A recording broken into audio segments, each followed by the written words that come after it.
Hello Panther Nation, my name is George Kazanis and I'm your Superintendent of Schools, and it's my pleasure to share with you information about an upcoming bond election in Midway ISD.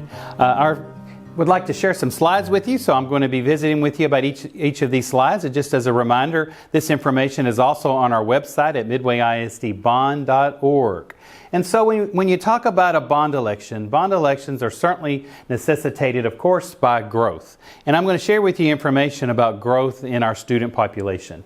And so this chart demonstrates to you the growth of Midway ISD starting in 2010 all the way to the end of the last school year.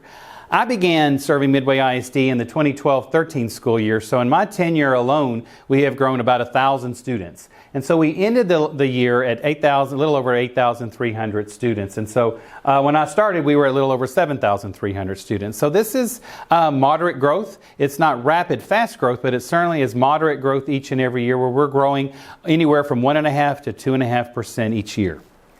Now, the projections of Midway ISD, though, show us beginning in this school year through the 27-28 school year, so not quite a 10-year, but really an 8 to 9 year growth plan, shows us at almost 10,700 students. And so from the chart, you can also again see that moderate level of growth, a 1.5%, 2.5% type of percent growth each and every year for the school district. And so a frequently asked question that I get about Midway and its growth is, what about capacity at each of our schools? And so just as a reminder, we have 10 campuses on Midway, within Midway ISD. And this chart shows you, though, where we are. And our first one I'd like to visit with you about is the campus that is the most over capacity, and that is South Bosque. South Bosque has an enrollment now of a little over 700 students. Its capacity was originally designed for 600 students. And so in addition to them, though, we also, one of our newest campuses, Castleman Creek Elementary School, is also at about 103% capacity. So it has a little over 660 students, and it was designed for 640. And then another campus, finally, is Midway Middle School. Many of you may recall the middle school was our high school over 20 years ago. And so when our new high school was completed and opened in 2003, it was converted to a middle school. However, it's designed for a little over 1,300 students. Actually, its capacity is 1,320 to be exact, and we're a little over 100% capacity there, now at 1,331. And just as a reminder, it only houses two grades 7th and 8th grade. And so our current enrollment is 8,417 students. If I were to place students, if it didn't matter what campus they were on, just a seat in a Midway school building, then we have capacity of about 9,100 students, a little over 9,100 students. But as I mentioned to you, our growth plan through the year 2028, though, is 10,700 students. And so that is the gap in terms of the facility needs for our growing student population. So in the past, how have we addressed growth? And this first picture there just demonstrates, yes, in the past, our community has passed bonds in the past, where our last one for major school facilities was in 2008, and that's a picture of River Valley. It opened in 2010. Castleman Creek opened in 2010. But we also have utilized portables, and that's a picture, an example. As I mentioned to you, South Bosque's growth, we have purchased a 2-classroom portable that was manufactured, built, and placed on the South Bosque campus this summer. We do not have the grade levels like your first grade, second grade in portables. This is for our special type programs like art and computers. However, the cost of those, this particular one was a little over $100,000 in order to place that. So we do have portables at South Bosque and a couple of the other locations in the district. So preparing a growth plan, and I just wanted to assure you and share you that this process has been a multi-year process, and we began over 2 years ago. And the first thing that we did was conduct and complete a strategic plan. And strategic planning is very, very important in terms of gauging the community's interest in a number of areas. I mean, we asked our community through a survey a number of questions in 4 different areas, and one of them, of course, was focused on growth and how to address our facilities in the district. And so after that, though, we also had community focus groups. We delved into that topic a little deeper and then created an action plan. And so from that action plan, we were able to utilize some of the survey responses responses that we received from our community. And one of the questions that we asked is, for example, how could we address future growth at the high school? And this is just demonstrating that if you're looking at building a second high school, or looking at a ninth grade center, or looking at a magnet school, that there wasn't necessarily any consensus to an answer to that. So that certainly told us that our community didn't have just one preference, that it was something that we would need to study further. Another question, though, is how to address growth at the middle school level. And on the other hand, now this shows much more consensus that we do need to look at our middle level education and expand it by possibly building a second middle school than the one that we have now. How to address growth at the elementary level. What we really wanted to know is about the size of our schools, and we saw overwhelmingly that folks in the community like the size of our schools, maybe that 600 to 700 range of student enrollment. And so, again, that went into consideration as well. And so some of the things, though, that also came from that action plan, some very valuable suggestions and things that were incorporated into our action plan, dealt with completing a demographic study and the formation of a facility study committee. And that demographic study was the basis of the enrollment projections that I shared with you at the beginning of this presentation. Demographers come into the district. They interview and visit with all of the developers. They also visit with city planners, and they looked at the city planners in Waco, Midway, Hewitt. They also go to our hospitals. They look at live birth rates in order to make projections of students. And so that is why in the year 2028, the projections are of 10,700 students in Midway. One thing that the demographers were clear about was the growth of Greater Waco, and particularly the growth of Midway, because of all the indicators, the plats that have been approved, as well as the business and industry in our area. And so then the Facility Study Committee. This committee was a recommendation as well from our strategic plan. And that actually began a little over a year ago. And the Facility Study Committee members were nominated by our board and were selected. All those that were invited, we had close to 40 committed individuals to coming in. This was made up of course, community members, current parents, grandparents, as well as staff members.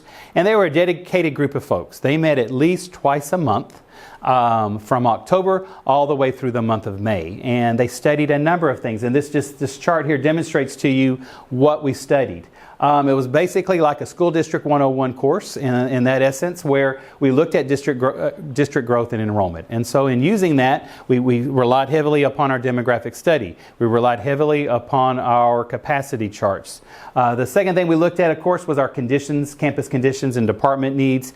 We heard from all sorts of department heads. We heard from special education, for example, all the way to our college and career readiness director. We also toured schools. The committee members were able to see how these programs are actually implemented in classrooms and in our campuses throughout the district. We also spent a lot of time with district finances. This can be a complicated topic, but we certainly had our own chief financial officer discussing the district finances, where we stand financially, as well as the district's financial advisor. And of course, we learned about our budget and the past and of course projections for the future, how that relates to the school finance system. In addition, though, our financial advisor talked about the district's current bond portfolio, as well as current bond rates and how that would impact us in light of property values of the district and projections of the future. And then finally, though, the committee spent a number of meetings on grade configuration. That was one of the things our demographer mentioned to us when he presented the report to the board. Just mentioned to us that just to think about the fact that traditionally in Texas, schools are grouped into pre-kindergarten through 5th grade elementary schools, 6th, 7th, and 8th middle schools, and high schools. As many of you know, we currently have pre-kindergarten through 4th grade elementaries, 2 5th and 6th grade centers, 1 7th and 8th grade junior high school, middle school, and 1 high school. And so we certainly looked at a number of factors. We looked at research. We certainly talked a lot about academic performance. And in Midway, our 5th and 6th grade centers, our 7th and 8th grade centers do academically very well. So that wasn't necessarily the highest priority. But other priorities were listening to our parents on the committee. They went out and also solicited more input, looking at the fact of the number of transitions that our students incur in Midway. So they have 4 different transitions. They certainly have a number of years at an elementary school, but only 2 years at the intermediate and only 2 years at the 7th and 8th. We also witnessed a drop in parental involvement and PTA involvement at those 2 campuses. And we see, again, increased parental involvement when they get to high school. And then finally, congestion, traffic. Our community is growing, and having the 4 campuses and the possibility of some of our folks even have students at all 4 campuses, getting to and from the campuses also was a concern. And so we did look at those considerations before making the final recommendation that I'll share with you in just a few minutes. And so finally, as I mentioned to you, this facility study committee met all the way through the month of May. And then they made their final recommendation to the Board of Trustees, and then the board took it from there. They met at least 2 and 3 times in the months of June, July, and August to finally formulate the bond package that's in front of you. But one of the things that the district did differently is that we commissioned a third-party survey to come in over the summer. This was in an attempt to gauge community interest, community knowledge, and understanding about different components of the bond package. This was a third party, not part of the district. The data this was not generated from Midway ISD. But these individuals that conducted this survey did a number of things through, of course, the internet and surveys of that nature, but also did phone surveys. We wanted to work really hard in order to gauge the community from non-parents, if you will, though that demographic of the community that may not have, of course, students any longer in the district. And so we also wanted to hear their opinions and thoughts about the growth of Midway and the possible items that are included in the bond package. And so all of that information went in together before the board made their final decision to call the bond. And so this graph just shows it's a lot of things to digest from it. But basically, to understand, the blue box is just showing the different components of the bond package. And some of the components that were under consideration may have had more questions from those that responded to our phone survey and our online survey. And those were taken certainly to heart by the board before the final bond package was selected and proposed there at the end of August. And so, yes, the board called the bond for November the 5th, a $148 million bond package. And so what actually is a bond election? And it's very similar to a home mortgage. Yes, the district borrows dollars in order to build facilities for our students. However, though, the community, though, it has that opportunity to vote on it. This is not something that we can do as a school district or the board vote on. It requires community approval. It does give the district authorization then to sell those bonds, collect the dollars that are sold from the bonds, and then construct new buildings and equipment for our students. And so let's talk a little bit about what is the tax impact. I'm sure that's on the minds of many of you. It certainly needs to be explored. So let's talk about the tax information. And just a quick summary. Remember, though, that our tax rate is divided into 2 buckets, 2 pails, 2 parts. One side is called maintenance and operation. One side is called our interest and sinking. Our maintenance and operations side is how we go about funding the school on a day-to-day operation. Primarily, over 80% of our budget is for our people. It's our salaries and benefits of the staff members that serve the children of Midway ISD. But it also pays for other things like food and gasoline for the buses and day-to-day operations like lights in the building, things of that nature. Now, the debt service fund, also called the interest and sinking fund, is how we pay back principal and interest payments after bonds are sold. And so this is certainly for new construction, any major renovations that are approved by our community, and capital equipment related to a bond. So how long, though, has Midway ISD had its tax rate? Previously, our tax rate has been at $1.32. And this bar graph just demonstrates to you that rate has been in place since 2008. And so the last time, as I mentioned to you, a major bond in Midway ISD was in 2008, and it raised the tax rate 3 cents. We went from $1 on the INS side from 25 cents to 28 cents. And so we've been at the same maintenance and operation rate of $1.04 over a decade. And so now I'm sure you're seeing that $1.32, what was going on during those times. As you can see, we weathered the storm of the Great Recession in the United States, as well as certainly debate in Texas about the funding of public schools. The school finance system has certainly been examined each legislative session. The state's share of funding public schools in Texas had dropped to a low of almost 36%, whereas 64% of the funding of local schools across Texas was funded by local taxpayers. And so what happened this last legislative session? An infusion of dollars was pumped into public schools. About half of that new dollar then was dedicated to what's called compressing that maintenance and operation tax rate. And so for Midway ISD, that compression meant our tax rate dropping from $1.32 to $1.25. That's a 7-cent compression. And so what we would have collected locally then has been replaced by additional state dollars. And so the district continues to grow. If we continue to grow with students, that's how the additional dollars are generated for the school system. And so that tax rate of $1.25 was approved by the Board of Trustees in August and is in place for this school year. So this just demonstrates, if you don't mind reading with me from left to right, where we were. We were at $1.04, we were at 28 cents on the INS, and we were at $1.32. The middle shows us that we were now at 97 cents, a 7-cent drop on maintenance and operation. We're still at 28 cents, and we are at $1.25 currently. The bond package that I'm sharing with you, though, proposes, though, an additional 1-cent drop in the INS tax rate. Still maintaining 97 cents for maintenance and operation, INS of 27 for $1.24. So you're probably asking, how can you lower the tax rate at an additional penny by also asking for authorization to sell $148 million in bonds? And so let me just share with you two or three points about that. One of the things has been the district's conservative financial approach to bonds. The district has not sold bonds over 20 years in its payback period.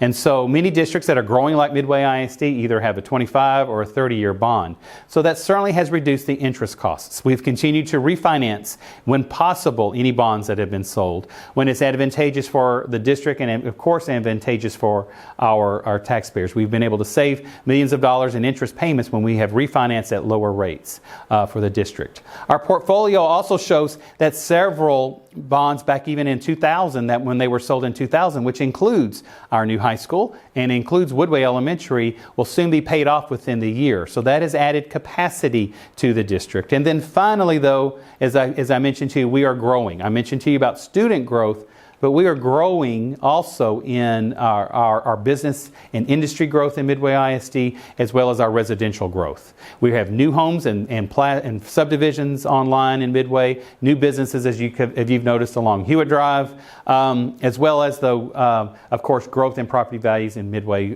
through the years. So how does our tax rate compare? This just, again, is just comparing Midway ISD to the other school districts in our county, in McLennan County. And we are one of the lowest, if you can see that. We are at $1.25, and that only has 5 other districts that are lower than we are, and certainly smaller, more rural type of districts. And so the reason why we have been lower is because of those factors that I mentioned to you, and the fact that we do have a strong economic base and property values here in Midway ISD.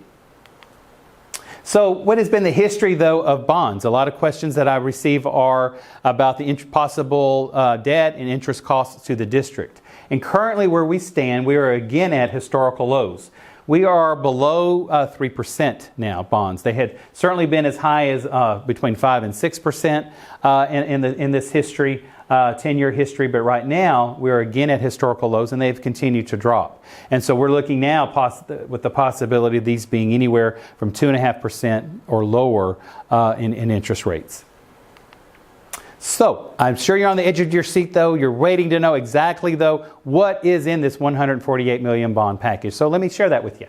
94%, I can assure you, is dedicated to accommodating the future growth of Midway ISD. So this is looking for new facilities and classrooms for our students currently, and those that are projected to come to Midway ISD in the future. So that to manage growth of the district, we're looking at a new elementary school on the Hewitt side of the community. We're looking also at converting Woodgate. As you know, it's a 5th and 6th grade center, and converting it to a traditional elementary school, pre-K through 5th grade. We're also looking at River Valley. River Valley, as you know, is the other 5th and 6th grade center, by adding on to it so that it becomes our 2nd middle school for grades 6th, 7th, and 8th. Midway Middle School, we're also, as you know, that it is our current middle school, adding 6th graders to it, and conducting renovations to that campus.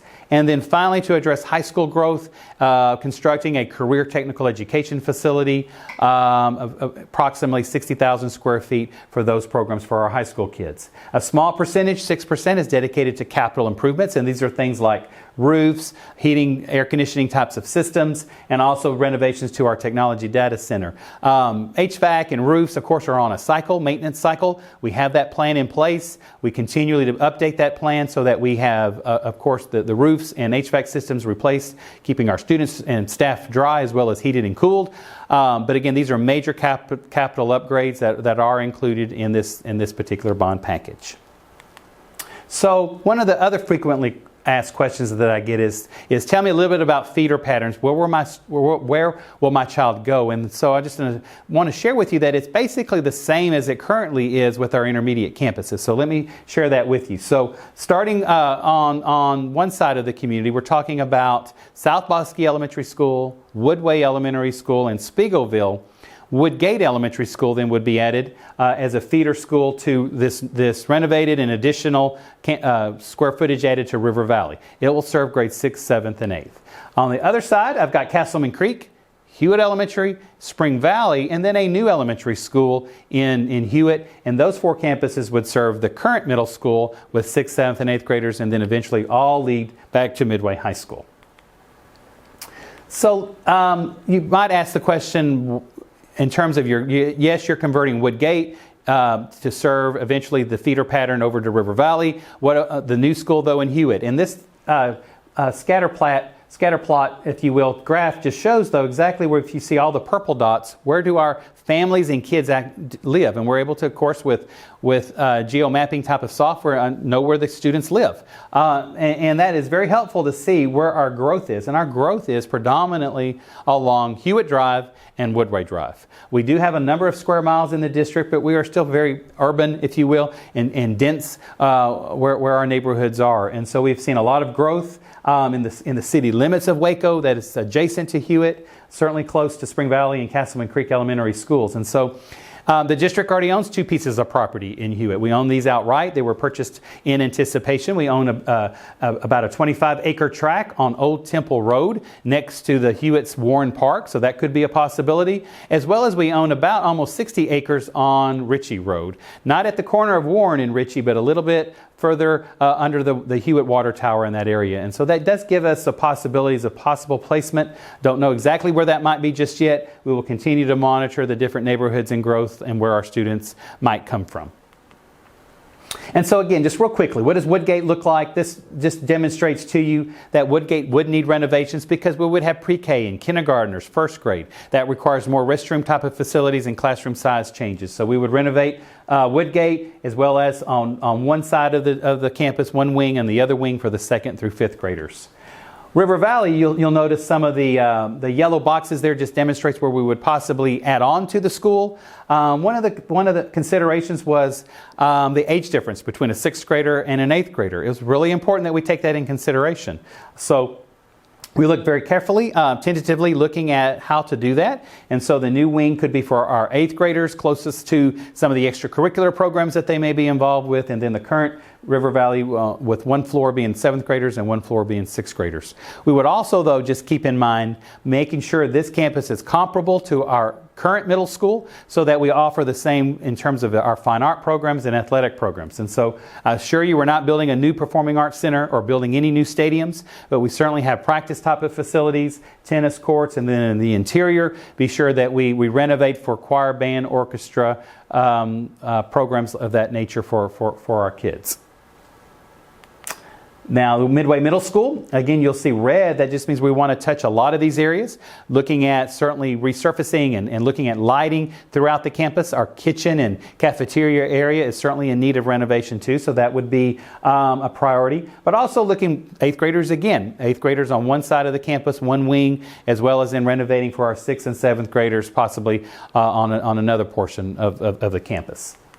Now, Midway High School, the committee looked very carefully at that in making its decision. We examined the possibility of a 9th grade centers, magnet type schools, but what kept coming back over and over again, though, was the popularity and the interest that our students have in career and technical education programs. And so that was decided that would be the best for our students in order to provide more classroom space. We're very proud to be a district called, through the Project Lead the Way national curriculum. And what our very popular classes are our engineering, computer science, and this year we've just added biomedical. These are classes that students can take that prepares them directly for a career and or directly for college college. And we would love to continue to grow those particular programs, but we've also seen growth in our agricultural science programs. And this is, of course, students that many of you may recall that's where students show animals, but we also have so many students taking other courses and competing in areas, in leadership areas. And for example, we have this year the statewide vice president in the FFA. So we're very proud of our Ag Science program, but it also has, again, more and more students wanting to take those classes, and we would look at that current facility on the campus and add on to it as well. And so if this Career Technical Center is constructed, where those courses currently are in the high school could be renovated for your general education classes in math, science, English, social studies, things like that, to accommodate the growth of the district.